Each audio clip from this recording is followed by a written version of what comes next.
সকাল অনেক দৌড়ানে আমরা সকাল সকাল ফজর নামাজ পড়ে ঘুমাইছি, তোমার উঠা নিয়ে আইছি, বুঝছো?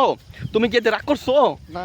আচ্ছা ঠিক আছে, শোনো তোমার আমি একটা কথা কই, তোমার উঠানে মানে কি, তুমি তো আমার কথা শোনো, তুমি অনেক দিন ধরে বিয়া করতে চাও, ঠিক আছে? তোমার বাপ মা তোমার বিয়া দিতে চায় না, রাগ করছো? না। কথাটা কি ঠিক কইছি? অবশ্যই। সত্য হইলে সত্য বলবো, মিথ্যা হলে মিথ্যা বলবো। যদি মিথ্যা হওয়ার পরে, যদি সত্য হওয়ার পরে মিথ্যা করো, আলাদা টাকা থাকবা, ঠিক আছে? তোমার বাপ মার কাছে অনেক টাকা চাও, কিন্তু তুমি দিতে চাই না, কথাটা ঠিক কিনা? রাগ করছো? না। অনেক সময় তুমি বাসা থেকে টাকা চুরি করতে চাও, কিন্তু চুরি করতে তোমার মা অনেক সতর্ক রাখে, যখন পায়ে অনেক গালাগালি করে। কথাটা ঠিক কইছি? রাগ করছো? না। আরে ঠিক আছে, শোনো, তুমি যখন বিপদে পড়ো তখন তখন তোমার বন্ধুরা সবাই তোমাদের কাইটা পড়ে, ঠিক আছে? যখন তুমি সত্য কথা, তুমি যখন আরেকজনের বিপদের সামনে আগায় পড়ো, কিন্তু তোমার বিপদের সময় কেউ থাকে না। কথাটা ঠিক কইছি? রাগ করছো? না। সত্য হইলে সত্য কবা, মিথ্যা হইলে মিথ্যা কবা। কথাটা কি সত্য? সত্য। রাগ করছো? না।